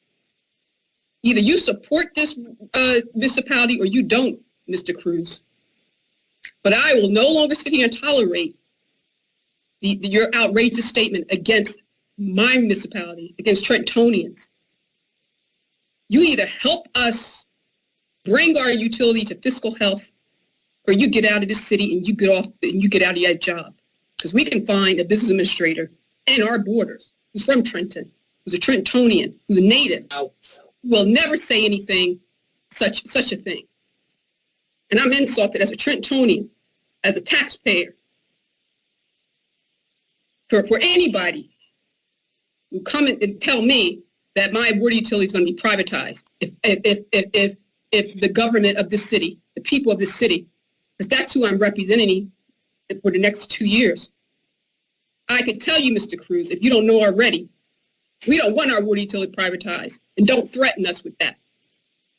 And as far as privatize this council, we deliberate on the bonds. We take it seriously, because those bonds are backed by the full faith and credit of this municipality, the taxpayers. So if we can't pay back those bonds, it's going to be on our backs, on our shoulders. And then you can move your family back up to Perth Amboy where you came from. So, I'd like to respond. So no, you don't. No, you don't. I didn't interrupt you when you said that statement you made. Okay? Now, I supported you and I voted for you. And this is the type of service and support I've gotten in the city and for this city. And we aren't interested in privatizing our water department. We're going to keep it public, as it always have been, as the referendum has shown in 2010. 71, almost 80-20. 70%, 30%, I believe it was. So, Mr. Cruz, you wouldn't know that because you're not a Trentonian. So I'm going to have to constantly educate you or raise a resolution, because I'm not having outsiders coming here and try to privatize our city and disadvantage our residents. So I'm going to say this much. We hire local jobs for local workers, for residents and taxpayers of this city. And I don't know where my council members get off saying that there are certain council members. I wish they say the names, because it isn't Robin Vaughn. I support and I advocate for everyone to be the residents of Trenton. And I have asked the administration, we have gone to court about it, to give me the information of the 400 plus people, as Councilman Rodriguez just referred to, who don't live in Trenton, who are in violation, who are breaking the law. If you don't live in Trenton, you are currently on the city payroll, you are breaking the law. And the mayor, by statute, needs to, if you haven't received a waiver, you are not in compliance of the law. So you should say nothing. And those jobs, as far as I'm concerned, are for Trentonians who live here. And if you cared about this city, you move here into the borders instead of taking my money, that's right, my money out of the city and reinvesting in your own municipality and never give Trenton nothing. And you think you can come in here from 9 to 5, 9 to 4:30, take my money and take it out of the city and then talk crap about Trenton and how Trenton ain't shit and Trenton ain't this and Trenton ain't that. And Trenton needs to do this and Trenton doesn't have qualified workers. And all the other nasty comments that folks have about Trenton, but you can come here and take my taxpayer dollars. Well, I will advocate to make sure you get replaced. Because you don't belong in this municipality. Go work in your own municipality. Go work in your own municipality. If I will tell Trentonians, you go up to Princeton, you go to Hamilton, you'll be hard-pressed to find 400 Trentonians working in Princeton, working in Hamilton, working in Lawrence. 400? Then you got policemen and firemen who don't live in this town, who don't think they have to serve us on the level that they are sworn to do. And on that note, we have a mayor who wants to bring back a bad apple cop, a Brady cop, and give him his job back after he's lying on search warrant affidavits about our citizens and incarcerating them with lies and manufactured evidence. We don't want bad apple cops and lying cops falsifying documents to incarcerate Black and brown people. And our Mayor Reed Gussior, wants to keep those type of cops in our community to police us. And every Trentonian needs to be up in arms about that. So Trenton doesn't deserve or is entitled to good cops, good policing. So only the suburbs, communities, white communities, are supposed to have good cops. In inner cities like ours that are challenged with high crime rates, we get bad cops who pretty much is a criminal. That he's going to, just because the prosecutor didn't press charges against him, doesn't mean he's not a criminal. When you lie on search warrant affidavits, you are a criminal and you need to be prosecuted for the full extent of the law. And our mayor, yeah, he bring that cop back and he will hear the wrath of Trentonians.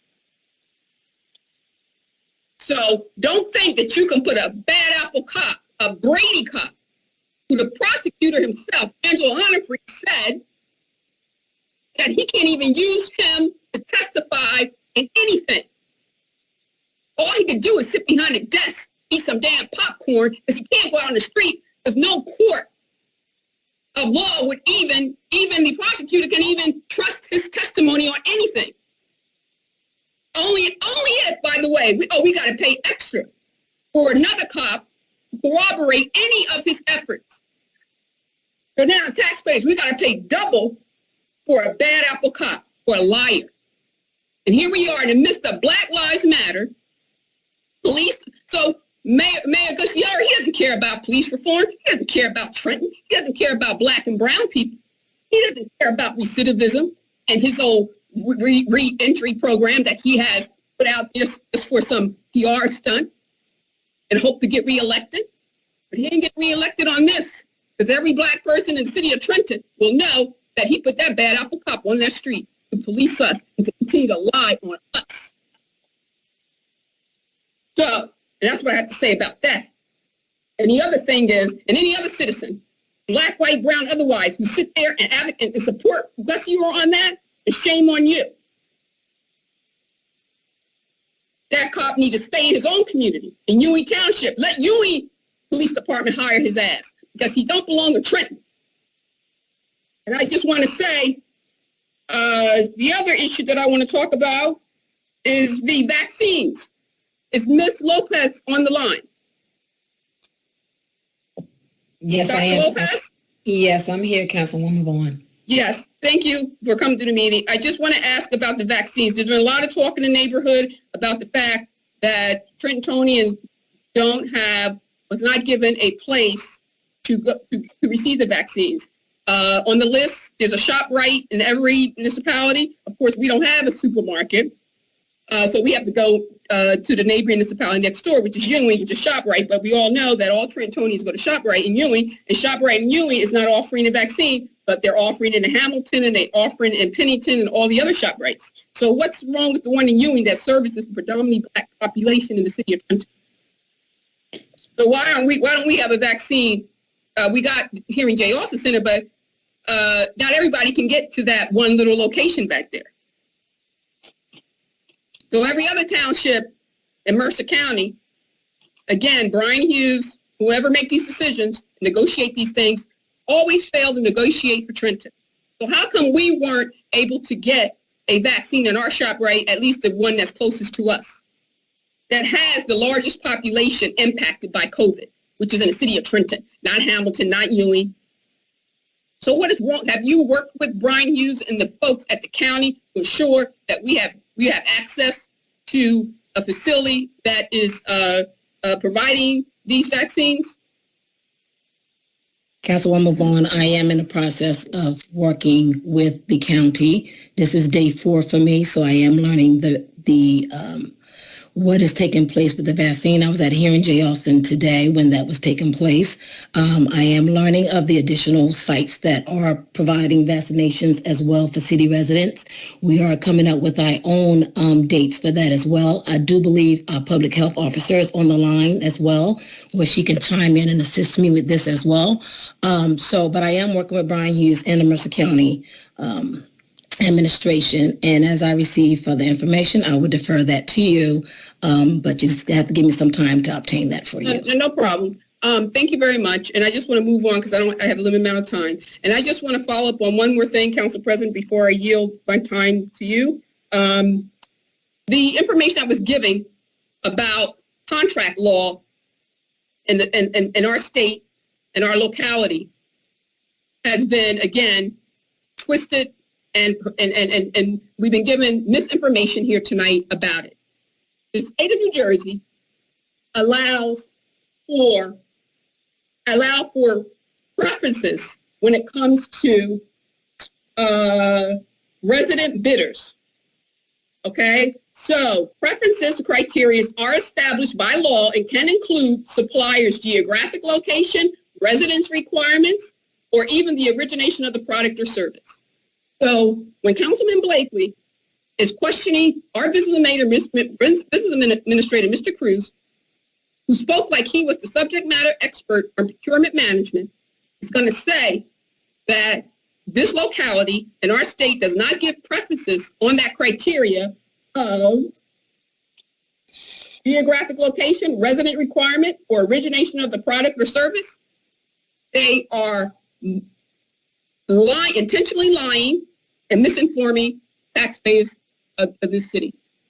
So I am telling you, if you look at NJAC, New Jersey Administrative Code, NJSA 5232, sections 1 through 4, and if the law department is on the call, then you need to make sure when folks are quoting the law, procurement law, that you provide counsel and the residents the right legal guidance and opinions.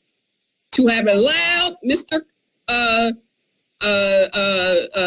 Blakely, along with the business administrator, to try to say that they cannot, through procurement law, give preferences to residents and local contractors and vendors is just horrific and unacceptable. Again, these individuals are trying to deliberately disadvantage Trentonians. And as long as I'm on this council, I'm going to be the voice for that. And I will shut you down every time and call you out as the lying ass that you are when you try to misinform and miseducate this community. So that's all I have to say about that. And look at the law. And actually, what I'm going to do, I'm going to ask Mr. Bridges to come back with the procurement law that permits a locality, a municipality in a state to set preferences on the criteria while contracting products and services from contractors on the basis of geographic location, residence requirements, and origination of product and services. Council, I couldn't hear you. You were a little too loud and you were unaudible. Can you repeat that again just so I could take notes? So I will send you an email. How about that, Mr. Bridges? Okay? So I'm telling you that if you sat here and listened to Councilman Blakely and tell Mr. Cruz to say that New Jersey State, the state of New Jersey, does not set preferences around contracting for in-state and local, then you know that's what you're here for. You come to this meeting to help everybody to understand what the law is. So when folks start misrepresenting, you need to chime in along with your associates to help us all better understand the law. But misinformation and miseducation is not acceptable here. I'll look forward to your email and I'll respond accordingly. Thank you. So thank you. And the other thing that I want to say is Mark Levenberg left the line when he was asked about the status of phase 1. Because phase 1 in the city of Trenton is nowhere near complete. And folks are asking, why did the council not approve another $15 million bond? Well, when the mayor and the administration, Adam Cruz, who has not delivered a budget to the council, has not introduced one, but yet they want to, again, continue to turn the debt financing for revenue purposes, or who knows what. So you want this council, and you want Councilwoman Robin Vaughn to vote a rubber stamp for this mayor who has not shown any fiscal responsibility for the city, and give him $15 million every other council meeting? Well, I won't be doing that. So until he has shown that he's fiscal responsible and he can get a budget in on time without any penalties from DCA, then I will consider approving bonds. And until the new director of Trenton Waterworks start finishing up phase 1 in an expeditious manner, will he be getting any more bonds? We done gave him enough bonds to finish phase 1, and he's already talking about getting more financing for phase 3 when he hasn't even completed phase 1 and phase 2. You don't have to listen to me. You can just ask your neighbors and the other residents who have come to this call and has been on the list for 2 years, even before I even came to council. 18 minutes. So I'm done, and that's all I have to say tonight. And I will keep you posted so watch my social media, because I'm going to be tracking and monitoring whether or not Sergeant David Ordilly gets his job back in the Trenton Police Department. More to come on that. If I could jump in, we shouldn't be discussing. Oh yeah, don't tell me, Mr. Bridges, about what I should be discussing, because I sent that letter and I made it public, and I can discuss what I want on that. I just gave my opinion. Do what you need. Well, keep your opinion to yourself. Will do. Thank you very much. So, ladies and gentlemen, first I would like to thank you all for coming to the meeting this evening. There are several things that I would like to discuss here this evening, and one of them being the process of hiring. Because in the clerk's office, the council has the privilege of actually selecting who the clerk will be. The process begins with the advertisement, which in order for the council to get advertisement, we first have to go to the business administrator. The business administrator reaches out to the personnel department. The personnel department reaches back out to the council. We set up the venues in which we would like to advertise. The personnel department, they advertise accordingly. Before we go out to advertisement, they must go back and get the civil service laws and what the job criteria are.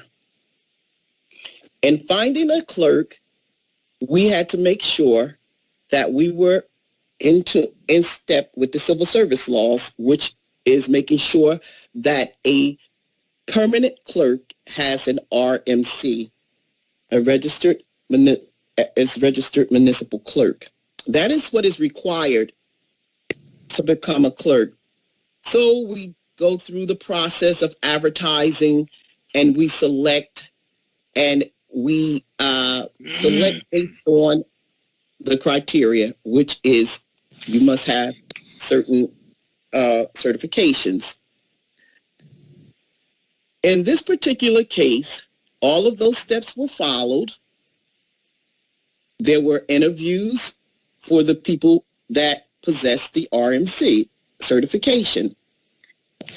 The person was selected, and once the council does their grading and their evaluation, and they select the person, then an offer letter is sent out, and in that offer letter, everything is turned over to personnel.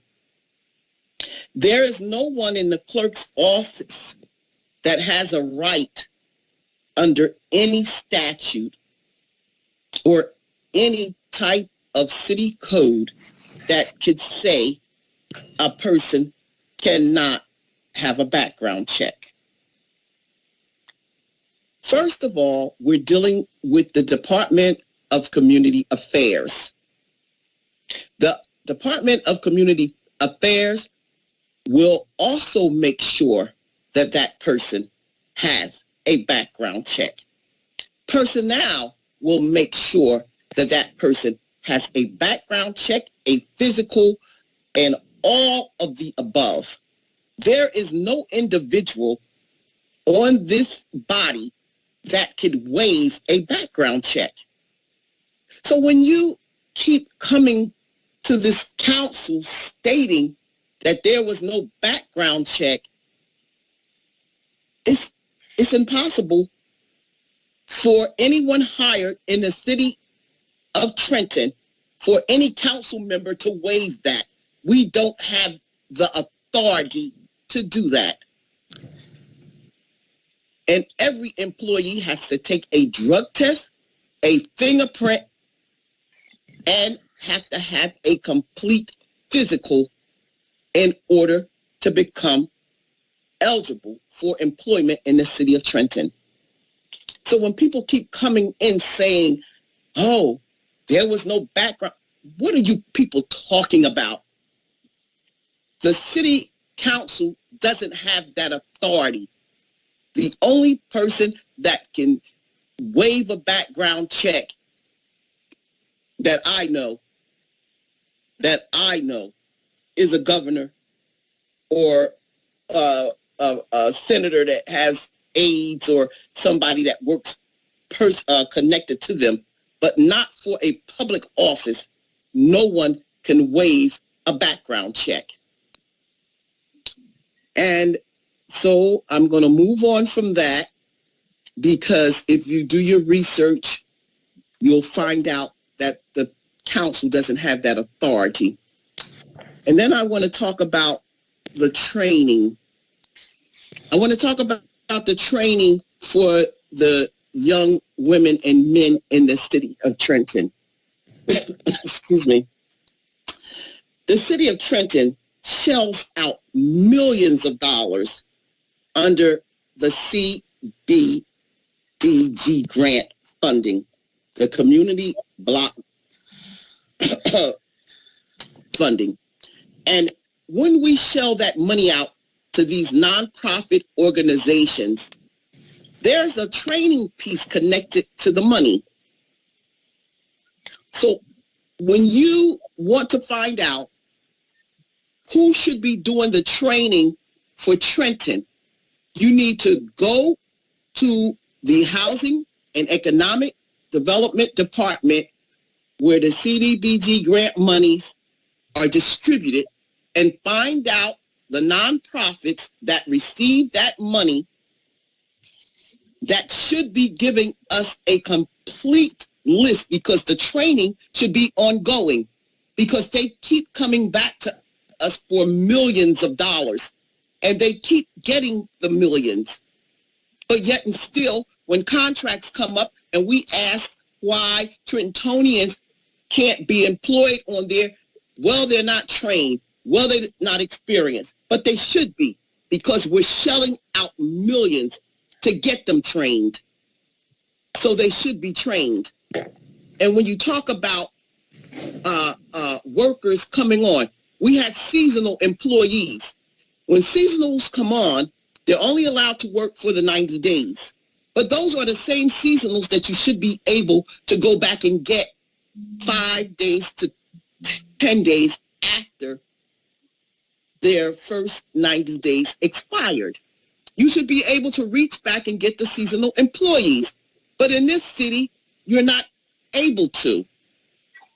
And I'm not a procurement officer, so I can't tell you exactly how the procurement law works. But what I can tell you is this: any federal dollars that come into the city, there is a clause attached to that money for any building purposes. There's a Section 3 piece where you must hire Trenton residents. If the infrastructure bank gave us money for the lead line replacement, then that's federal. So that means that they have to adhere to the Section 3 piece and hire Trentonians. We have been on this administration from day one. We should not have people in our community without jobs when we are shelling out millions of dollars. Millions of dollars.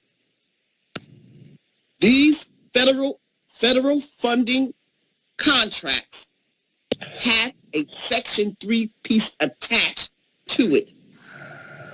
And so there should not be an excuse when it comes to hiring Trentonians.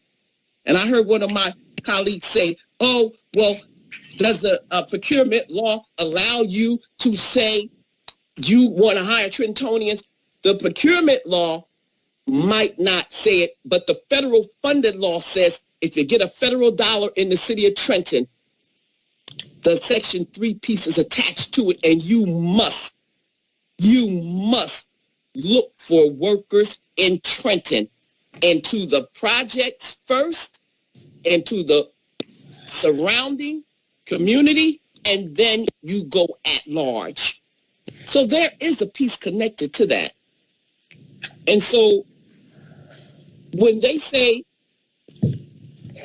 oh, the procurement law says you can't, the federal dollars says, wait a minute, you can. And for the privatizing of the water department, I think that's a no-brainer. I think ever since they tried to sell the water department, they want to do everything they can to get their hands on Trenton Waterworks. The community knows that we own that. It's our greatest asset. And we are not going to allow that to be taken from us under any circumstances.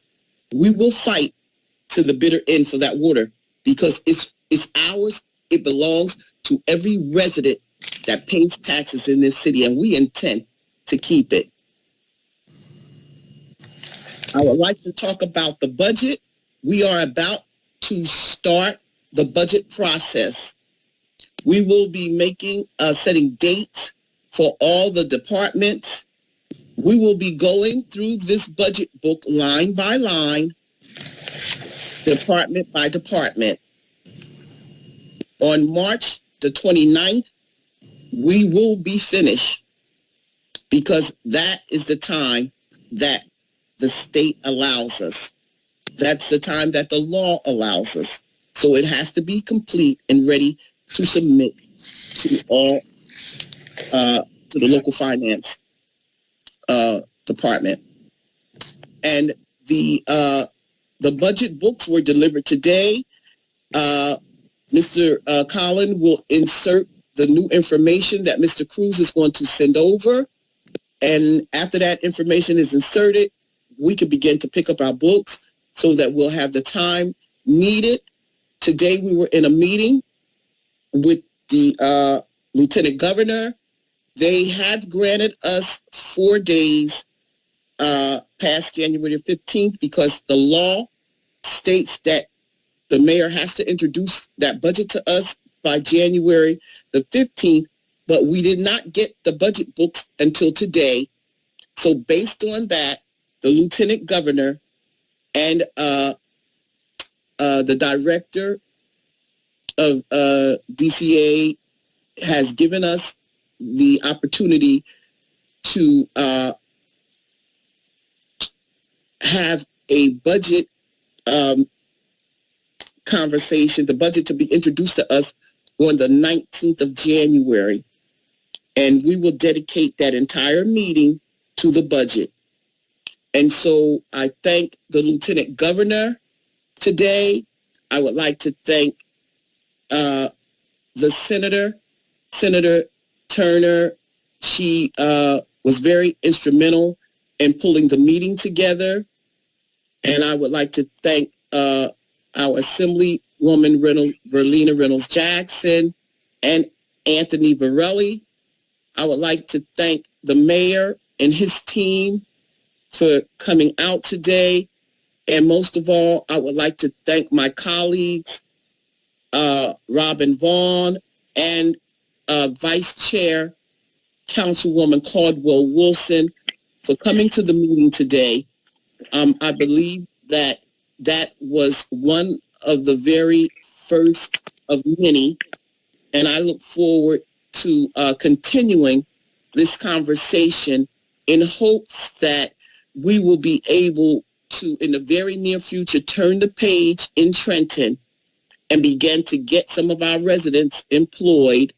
I was able to talk to Mrs. Walter. She is going to HMFA, and there's a program there for all state residents as a first-time home buyer.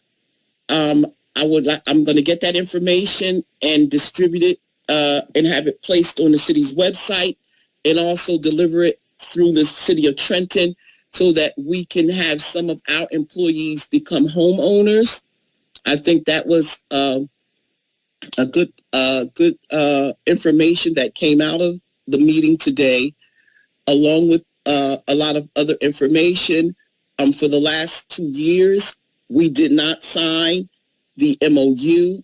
The council voted not to sign the MOU. Today, we discussed that we will be moving forward with the MOU based on all of the things that the Lieutenant Governor has stated that she would work with us on. And so I think that is in the best interest of the city. And we'll be moving forward with the Lieutenant Governor and with the mayor. And I just hope that the mayor and his administration and I, we can begin to turn the page for the city of Trenton. There's great prospects, and I look forward to actually being a part of the conversation and actually getting the work done. Thank you, each and every one of you, for coming to this meeting this evening. I thank all of the directors, and I look forward to working with my colleagues on the budget. Thank you so much. And Mr. Conlon, I would like to make a motion to adjourn this meeting. Excuse me? I have a motion to adjourn by Council President McBride. I have a second by Excuse me, please. I'm on the telephone. Yes, I'm calling in. My sorry. name is Faith Ann Pearson. I'd like to speak, please. Ma'am, you'll have to wait to the next meeting. The meeting is closed. I'm sorry. You're going to have to wait to the public. Well, I was disconnected and I was definitely upset. Goodbye. Okay, thank you. I'm sorry, ma'am. I have a motion by Council President McBride, a second by Council Vice President Caldwell Wilson. All in favor to adjourn? Aye. Any opposed? Nay. So ordered. We are adjourned at 7:34 p.m. Everybody have a wonderful evening. Thank you.